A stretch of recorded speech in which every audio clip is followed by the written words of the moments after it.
उपभोक्ता को इसकी वास्तविक आर्थिक बचत का फायदा कितना मिल रहा है।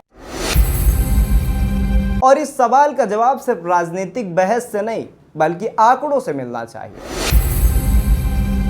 कितना इथेनॉल इस्तेमाल हुआ है, कितना कच्चा तेल का आयात कम हुआ है, सरकार और तेल कंपनियों को कितनी बचत हुई है। भारत में पेट्रोल की कीमतों को लेकर अक्सर एक सवाल उठता है, एथेनॉल ब्लेंडिंग का।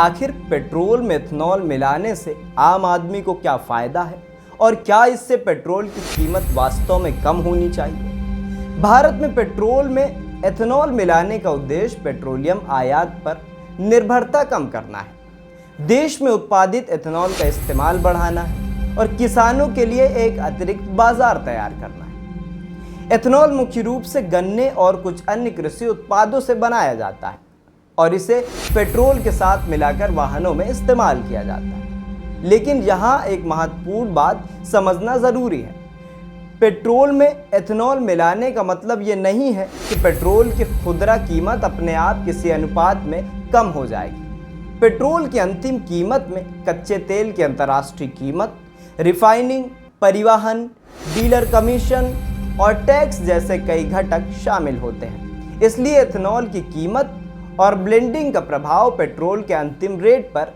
अलग अलग परिस्थितियों में अलग अलग हो सकता है। एथेनॉल ब्लेंडिंग के समर्थकों का कहना है कि इससे भारत को कच्चे तेल के आयात पर खर्च होने वाली विदेशी मुद्रा बचाने में मदद मिल सकती है। साथ ही देश में बनने वाले एथेनॉल की मांग बढ़ने से कृषि क्षेत्र और उससे जुड़े उद्योगों को भी फायदा हो सकता है।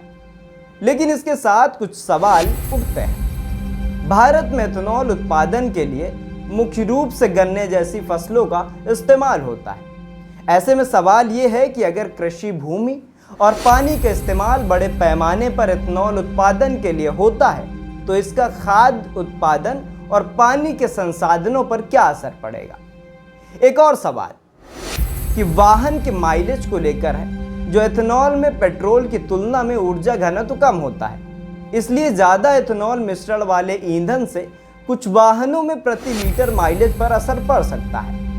हालांकि नए वाहन ज़्यादा एथेनॉल मिश्रण वाले ईंधन को ध्यान में रखकर बनाए जा रहे हैं, यानी एथेनॉल ब्लेंडिंग के फायदे भी हैं और चुनौतियां भी हैं। अगर इससे कच्चा तेल के आयात पर निर्भरता कम होती है, किसानों को बाजार मिलता है और प्रदूषण में कमी आती है तो यह एक सकारात्मक कदम हो सकता है। लेकिन दूसरी तरफ ये भी ज़रूरी है कि उपभोक्ता को इसकी वास्तविक आर्थिक बचत का फायदा कितना मिल रहा है, इस पर पारदर्शी जानकारी उपलब्ध हो।